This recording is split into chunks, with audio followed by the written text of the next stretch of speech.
ముగించేస్తాడు. అందరు ఇంకా మిన్నంటిన హర్షధ్వనాలతో చప్పట్లు కొడుతూ ఏళ్ళేస్తూ వారి సంతోషాన్ని వ్యక్తపరుస్తున్న సందర్భంలో అందరు కరతాళ ధనుల మధ్యన ఆయనకి సెలవు సత్కరించాలని సెలవు తీసుకుని వస్తారు.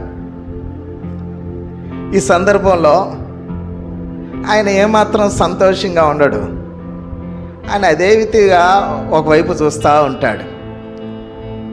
అందరూ చప్పట్లు కొడతా ఉంటే, అందరూ సంతోషం వ్యక్తపరుస్తూ ఉంటే, ఈయన మాత్రం సంతోషం లేకుండా ఏదో దిగులుగా ఆ చివరి వైపు చూస్తూ ఉంటాడు.